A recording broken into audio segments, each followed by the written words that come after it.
Okay, good evening, guys. Evening. First of all, I'm wearing my Harry Potter shirt.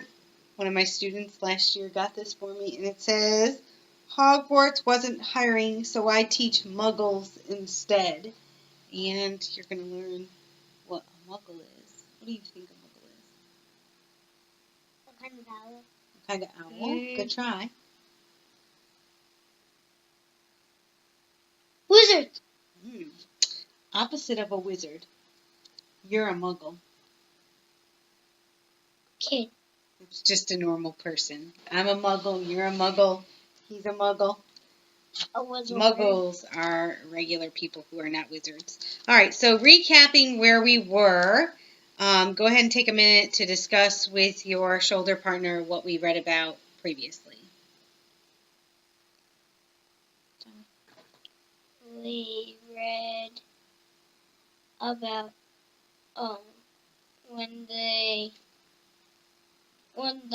on Sunday there was no post and Harry's dad was happy.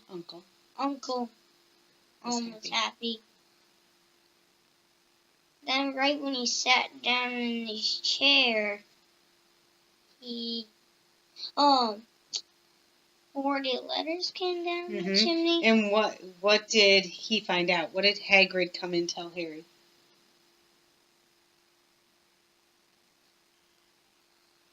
That he's a wizard.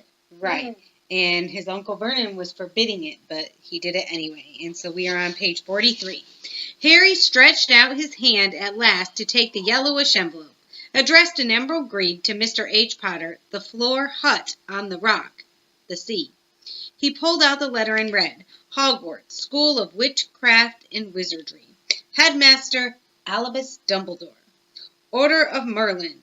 First Class. Grand Source. Chef Warlock. Supreme Mumwip. International Confed of Wizards. Dear Mr. Potter, we are pleased to inform you that you have a place at Hogwarts School of Witchcraft and Wizardry. Please find enclosed a list of all necessary books and equipment. Term begins on the 1st of September. We await your owl by no later than the 31st of July. Yours sincerely, Minerva McGonagall, Deputy Headmistress. Questions exploded inside Harry's head like fireworks, and he couldn't decide which to ask first. After a few minutes, he stammered, What does it mean? They await my owl. Galloping Gorgons. That reminds me, said Hagrid, clapping a hand to his forehead with enough force to knock over a cart horse. And from yet another pocket inside his overcoat, he pulled an owl. A real, live, rather ruffled-looking owl. A long quill and a roll of parchment. With his tongue between his teeth, he scribbled a note which Harry could read upside down. Dear Mr. Dumbledore, give Harry his letter. Take him to buy his things tomorrow. Weather's horrible. Hope you're well. Hagrid. Hagrid rolled up the note, gave it to the owl, which clamped it in its beak and went to the door and threw the owl out into the storm.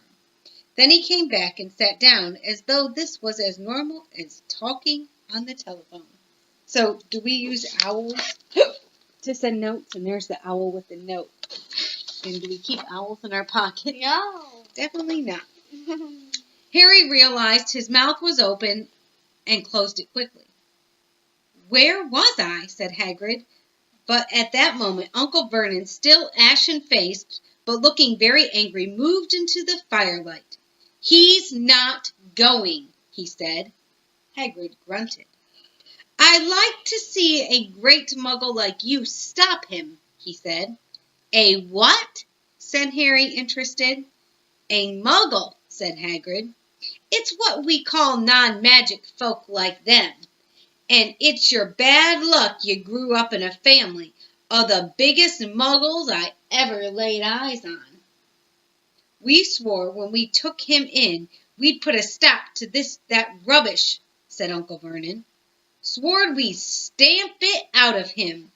Wizard indeed. You knew, said Harry. You knew I'm a wizard? Knew? Shrieked Aunt Petunia suddenly. Knew? Of course we knew. How could you not be? My dratted sister being what she was. Oh, she got a letter just like that and disappeared off to that school and came home every holiday with her pockets full of frog spawn, turning teacups into rats.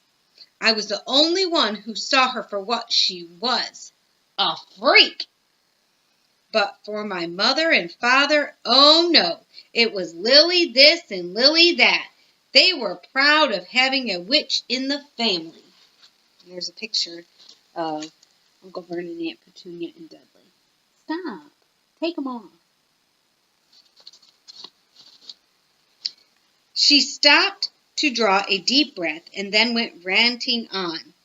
It seemed she had been wanting to say all this for years. Then she met the Potter at school, and they left and got married and had you, and of course I knew you'd be just the same, just as strange as abnormal. And then, if you please, she went and got herself blown up and got landed with you. Harry had gone very white. As soon as he found his voice, he said, "Blown up? You told me they died in a car crash." "Car crash!" roared Hagrid, jumping up so angrily that the Dursleys scuttled back to their corner. "How could a car crash kill Lily and James Potter?" "It's an outrage! A scandal! Harry Potter not knowing his own story when every kid in our world knows his name." "But why? What happened?" Harry asked urgently. The anger faded from Hagrid's face. He looked suddenly anxious. "I never expected this," he said in a low, worried voice. "I had no idea when Dumbledore told me there might be trouble getting hold of you. How much you didn't know. Ah, Harry, I don't know if I'm the right person to tell you, but someone's gotta. You can't go off to Hogwarts not knowing." He threw a dirty look at the Dursleys. "Well, it's best you know as much as I can tell you, mind. I can't tell you everything. It's a great mystery, parts of it." He sat down, stared into the fire for a few seconds, and then said, "It begins, I suppose, with a person called. But it's incredible you don't know his name. Everyone in our world knows." "Who?" "Well, I don't like saying the name if I can help it." "No one does." "Why not?" "Gulping Gargons, Harry. People are still scared. Blimey, this is difficult. See, there was this wizard who went bad. As bad as you could go. Worse. Worse than worse. His name was—" Hagrid gulped, but no words came out. "Could you write it down?" Harry suggested. "Nah, can't spell it." "All right. Voldemort." Hagrid shuddered. "Don't make me say it again. Anyway, this wizard, about 20 years ago now, started looking for followers. Got 'em, too. Some were afraid. Some just wanted a bit of his power, 'cause he was getting powerful himself. Getting himself power, all right. Dark days, Harry. Don't know how to trust. Didn't dare get friendly with strange wizards or witches. Terrible things happened. He was taken over. Course, some stood up to him, and he killed 'em. Horribly. One of the only safe places left was Hogwarts. Reckon Dumbledore's the only one you know who was afraid of. Don't dare try taking the school. Now just then, anyway. Now your mom and dad were as good a witch's wizard as I ever knew. Here, boy, and girl at Hogwarts in their day. Head boy and girl at Hogwarts in their day. Suppose the mysteries and why you-know-who never tried to get him on his side before. Probably knew they were too close to Dumbledore to want anything to do with the dark side. And if you notice, when I'm reading, the words I'm saying are not how we would talk. Like he's saying want anything to do instead of to do. And it's written that way in the story. Like here, it doesn't, if you look closely here, it doesn't have the G for anything. It says anything, for to, because that's the way that Hagrid talks. So the author chose to write it that way to make it how the character would talk in real life.